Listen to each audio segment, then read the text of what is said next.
रोहित पवारांनी दाखवला मतदार यादीतला घोळ, मतचोरीसाठी फॉर्म 6चा गैरवापर, विधानसभेआधी मतदार वगळले आणि बोगस मतदार घुसवले, रोहित पवारांचा गंभीर आरोप।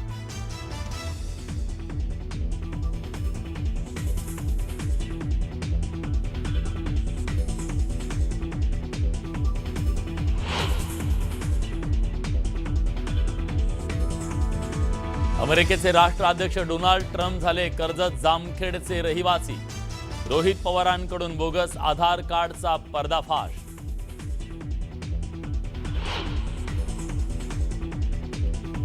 मतदार याद्या घोळाबाबत विरोधकांच्या सुरात सत्ताधारी आमदाराचाही सूर, बुलडाण्यात 1 लाखाहून अधिक बोगस मतदारांची नावं, आमदार संजय गायकवाडांचा गंभीर आरोप।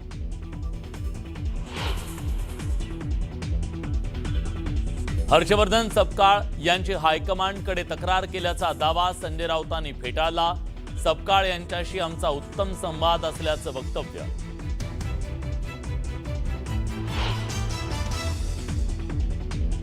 ठाण्यात भाजप आणि शिवसेने धुसफूस, ठाण्यात यंदाही शिवसेनेचाच महापौर कायम असणार, नरेश म्हस्केंचं वक्तव्य तर भाजपचाच महापौर बसणार, भाजप आमदार संजय केळकरांचा दावा।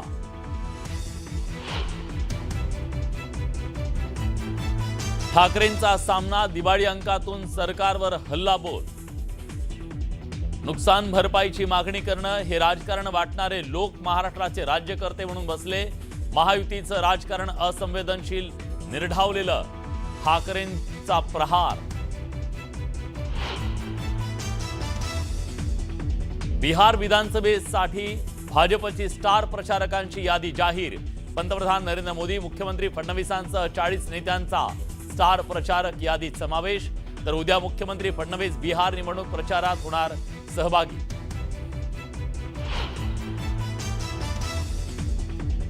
गुजरातचे मुख्यमंत्री वगळता सर्व मंत्र्यांचा राजीनामा, उद्या सकाळी 11:30 वाजता नवीन मंत्रिमंडळाचा शपथविधी।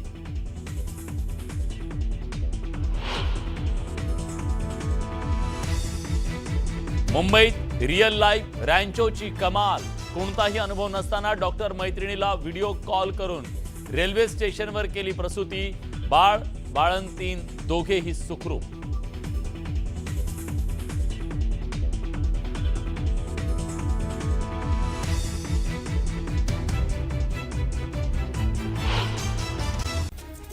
उपमुख्यमंत्री एकनाथ शिंदेंनी पालिका कर्मचाऱ्यांसाठी बोनसची घोषणा केली आहे।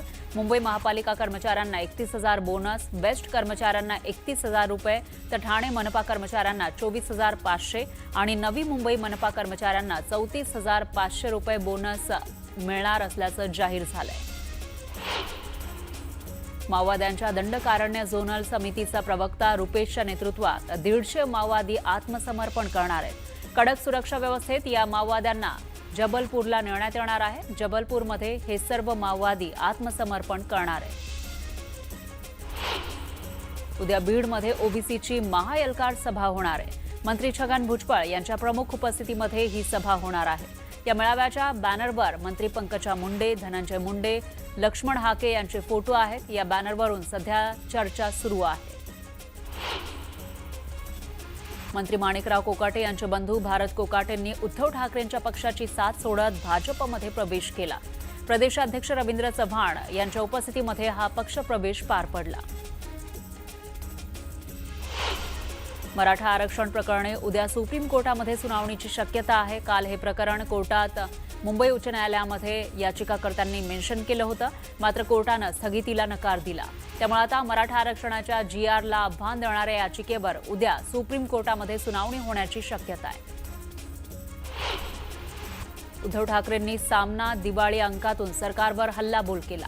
मुंबईची चारही बाजूंनी लूटमार सुरू आहे। बळीराजाचं राज्य राजकारण्यांनी खाऊन फस्त केलंय। महायुतीचं राजकारण असंवेदनशील आणि निर्ढावलेलं असल्याची टीका उद्धव ठाकरेंनी केली।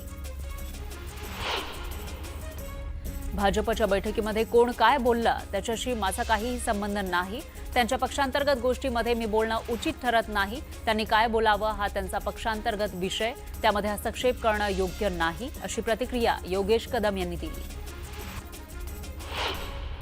रत्नागिरीमध्ये उपमुख्यमंत्री एकनाथ शिंदेंच्या वाहनाचं राज्यमंत्री योगेश कदम यांनी सारथ्य केलं. उपमुख्यमंत्री शिंदे रत्नागिरी दौऱ्यावर असताना कदमांनी गाडी चालवली. अंबरनाथ विधानसभा मतदारसंघाचे शिवसेना आमदार बालाजी केणेकर यांनी भाजपला इशारा दिला. अंबरनाथ शहरामध्ये शिवसेनेची ताकद मोठी आहे, असं असताना नगराध्यक्ष आमचाच होणार असं भाजप नेत्यांकडून सांगण्यात येत आहे. यावरून युती धर्म पाळा, अन्यथा भाजप नगरसेवकांच्या प्रवेशाची मोठी यादी आमच्याकडे आहे, असा इशारा केणेकरांनी दिला. चाकणमध्ये ब्लू एनर्जी मोटर्सच्या ग्रीन ट्रक निर्मिती प्रकल्पानं देशाच्या वाहतूक क्षेत्रामध्ये क्रांती आणली आहे. केंद्रीय मंत्री नितीन गडकरी आणि मुख्यमंत्री देवेंद्र फडणवीस यांनी या उपक्रमाचं कौतुक केलं. भारतातील पहिल्या इलेक्ट्रिक मालवाहतूक ट्रकचे मुख्यमंत्र्यांच्या हस्ते लॉन्चिंग करण्यात आलं. यावेळी मुख्यमंत्री फडणवीस ड्रायव्हिंग सीटवर बसले आणि त्यांनी हा ट्रक चालवला. इलेक्ट्रिक ट्रक भारतीय बनावटीचा असल्याची माहिती देवेंद्र फडणवीसांनी दिली. त्यामुळे प्रदूषण कमी होण्यास मदत होणार असल्याचंही ते म्हणाले. बारामतीमध्ये शरद पवार, अजित पवार पुन्हा एकत्र आले. विद्या प्रतिष्ठान शैक्षणिक संस्थेच्या वार्षिक सभेला दोघांनी उपस्थिती लावली. यावेळी अजित पवार आणि शरद पवार यांच्यात एका खुर्चीचं अंतर होतं. तर अजित पवारांकडून विद्या प्रतिष्ठानमधील विकास कामांची पाहणी करण्यात आली. मला राजकारणात कशाला ओढता, मी धर्मनीतीवर बोलतो. मतचोरीच्या प्रश्नांवर धीरेंद्र शास्त्रींनी ही प्रतिक्रिया दिली. तर मतचोरी होते की नाही मला माहीत नसल्याचं ते म्हणाले. क्रांतिकारी शेतकरी संघटनेच्या वतीनं लातूरमध्ये रविकांत तुपकर यांच्या उपस्थितीमध्ये सोयाबीन ऊस परिषद घेण्यात आली. परिषद सुरू होण्यापूर्वी शेतकऱ्यांनी सोयाबीनची होळी करत सोयाबीनला 8,500 रुपये इतका दर देण्याची मागणी केली. विक्रमगड तालुक्यातील सुकसाळे ग्रामपंचायत अंतर्गत येणाऱ्या 13 गावपाड्यांमध्ये मूलभूत सुविधा उपलब्ध करून द्याव्यात आणि 15व्या वित्त आयोगाच्या निधीमध्ये झालेल्या अनियमिततेची चौकशी करावी, या मागणीसाठी श्रमजीवी संघटनेच्या नेतृत्वात ग्रामपंचायत कार्यालयावर मोर्चा काढण्यात आला. सोलापुरात काँग्रेस कार्यकर्त्यांनी भाजप कार्यालयासमोर आंदोलन केलं. त्यानंतर भाजप उपाध्यक्ष अनंत जाधव यांच्या नेतृत्वात काँग्रेसला प्रत्युत्तर देण्यात आलं. भाजप कार्यकर्त्यांकडून घोषणाबाजी करत प्रणिती शिंदेंविरोधात आंदोलन करण्यात आलं.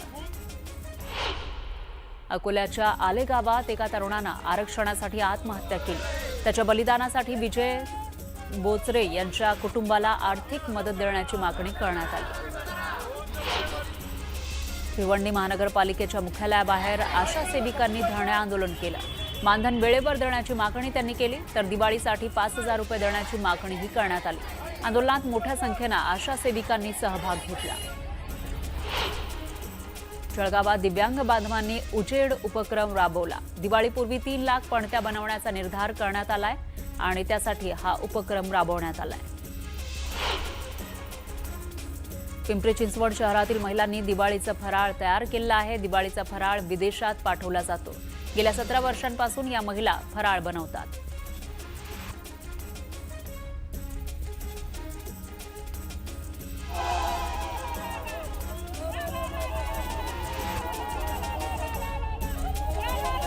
बीडच्या मासल गावात जात प्रमाणपत्र मिळत नसल्यानं महादेव कोळी समाज बांधवांनी उपविभागीय अधिकारी कार्यालयासमोर मुंडन आंदोलन केलं.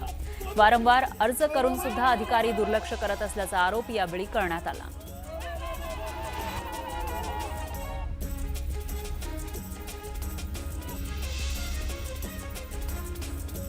लातूर जिल्ह्यातील रेणापूर इथं राष्ट्रवादी शरदचंद्र पवार पक्षाच्या कार्यकर्त्यांनी मतदार याद्यांची होळी करत प्रशासनाच्या कारभाराचा निषेध केला. रेणापूर नगरपंचायतीच्या 17 प्रभागांमध्ये गेल्या वर्षभरामध्ये 2,000 पेक्षा जास्त मतदार वाढलेत. एकाच मतदाराचं अनेक प्रभागामध्ये नाव असल्याचा आरोप यावेळी करण्यात आला. शासकीय मदत मिळवण्यासाठी पूरग्रस्त शेतकऱ्यांचा संघर्ष त्यांना करावा लागतोय. नियम आणि अटी शर्थींमुळे शेतकरी त्रस्त झालेत. बागायत जमीन आणि जिरायत जमिनीबाबत अधिकाऱ्यांमध्ये संभ्रम आहे. त्यामुळे शेतकऱ्यांची अडवणूक होती असा आरोप करण्यात आलाय. साताऱ्याच्या सासपडे इथं अल्पवयीन मुलीची निर्घृण हत्या करण्यात आली. तिच्या कुटुंबाला लवकरात लवकर न्याय मिळावा यासाठी केस फास्ट ट्रॅक कोर्टामध्ये चालवली जाणार असल्याची माहिती आहे. आरोपीला फाशीची शिक्षा व्हावी यासाठी राज्य महिला आयोगाकडून शिफारस करणार असल्याचं आयोगाच्या अध्यक्षा रुपाली चाकणकर यांनी सांगितलंय. रयत क्रांती शेतकरी संघटनेच्या वतीनं नाशिकच्या NCCF कार्यालयाला टाळं ठोकण्यात आलं। मागील वर्षाचे कांद्याचे पैसे न दिल्यानं शेतकरी आक्रमक झाले। जिल्ह्यातील 130 शेतकऱ्यांचे पैसे NCCFनं थकवले। नागपूरच्या इमामपाडा पोलीस ठाण्याच्या हद्दीमध्ये रेकॉर्डवरील गुन्हेगार निलेश उर्फ बाळा अंबादरे याची हत्या झाली। पैशांच्या वादातून ही हत्या झाली। हत्या करणारे दोन्ही आरोपी अल्पवयीन असल्याचं समोर आलंय। बारामतीच्या तांबेनगर परिसरात टॅक्स कन्सल्टंटला लुटणाऱ्या दोघांना अटक करण्यात आली आहे। बारामती तालुका पोलीस आणि स्थानिक गुन्हे शाखेनं संयुक्त कारवाई केली। पाचोऱ्यामध्ये शेतकऱ्यांच्या विविध मागण्यांसाठी मवियानं आंदोलन केलं। अतिवृष्टीग्रस्त शेतकऱ्यांना दिवाळीपूर्वी अनुदान द्यावं अशी मागणी करण्यात आली। दरम्यान सरकारविरोधात जोरदार घोषणाबाजीही करण्यात आली। परभणीच्या परसावत नगरमधून वनविभागानं 2 वानरांना ताब्यात घेतलं। नागरिकांच्या तक्रारीनंतर वनविभागानं ही कारवाई केली। वारंवार नागरिकांवर हल्ले होतात आणि त्यामुळे नागरिक त्रस्त झाले होते।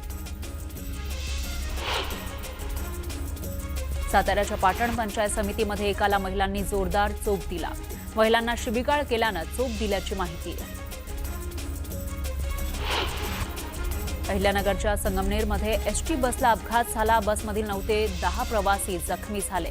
सुदैवानं अपघातामध्ये कोणतीही जीवितहानी झाली नाही। बुलढाण्याच्या मोताळा तालुक्यातील सर्व शेतकऱ्यांना सरसकट मदत द्या अशी मागणी काँग्रेसकडून करण्यात आली। शासनाने हेक्टरी 50,000 रुपये मदत थेट शेतकऱ्यांच्या खात्यामध्ये जमा करावी अशी मागणी काँग्रेसच्या पदाधिकाऱ्यांनी केली। रोहित पवारांनी मतदार यादीमधला घोळ दाखवला। मतचोरीसाठी फॉर्म 6चा गैरवापर होत असल्याचं त्यांनी म्हटलंय। विधानसभेआधी मतदार वगळले आणि बोगस मतदार घुसवले असा आरोप रोहित पवारांनी केला। हिंगोलीच्या कळमनुरीमध्ये शिवसेनेच्या पदाधिकाऱ्यांची बैठक झाली। आमदार संतोष बांगर यांनी पदाधिकाऱ्यांना मार्गदर्शन केलं। आगामी नगर परिषदेच्या निवडणुकीच्या तयारीबाबत चर्चा यावेळी करण्यात आली। स्थानिक स्वराज्य संस्थांच्या निवडणुकीमध्ये मैत्रीपूर्ण लढतीसाठी गोरंट्याला आग्रही आहे। जालना पालिकेवर भाजपचाच झेंडा फडकणार असा विश्वास त्यांनी व्यक्त केला। शिर्डीमध्ये स्नेहलता कोल्हे आणि पालकमंत्री राधाकृष्ण विखे पाटलांच्या पत्नीनं फुगडी खेळण्याचा आनंद लुटला। राजकीय वैर असताना फुगडी खेळल्यानं उपस्थितांच्या भुवया उंचावल्या। शिर्डीमध्ये पुन्हा शिवाजीराजे भोसले सिनेमाच्या कलाकारांनी साईबाबांचं दर्शन घेतलं। हा चित्रपट 31 ऑक्टोबर रोजी प्रदर्शित होणार आहे। अमरावतीमध्ये कंत्राटदार आणि पाणी पुरवठा कर्मचाऱ्यांनी ठिय्या आंदोलन केलं। कंत्राटदारांचे थकीत असलेले 18 कोटी तातडीनं द्यावे अशी मागणी यावेळी करण्यात आली। मद्यपी ग्रामसेवकावर कारवाई करण्याच्या मागणीसाठी सिल्लोड पंचायत समितीसमोर ग्रामस्थांनी साखळी उपोषण केलं। मद्यपान करून ग्रामसभा घेणाऱ्या ग्रामसेवकाचं निलंबन करावं आणि ग्रामसभेमध्ये घेतलेला एकतर्फी ठराव रद्द करावा या मागणीसाठी हे उपोषण करण्यात आलं। बिहार निवडणुकीसाठी भाजपकडून स्टार प्रचारकांची यादी जाहीर करण्यात आली आहे। पंतप्रधान मोदींसह 40 नेत्यांचा स्टार प्रचारक यादीमध्ये समावेश आहे। महाराष्ट्र राज्यातून मुख्यमंत्री फडणवीस आणि विनोद तावडे यांचंही नाव स्टार प्रचारकांच्या यादीत आहे।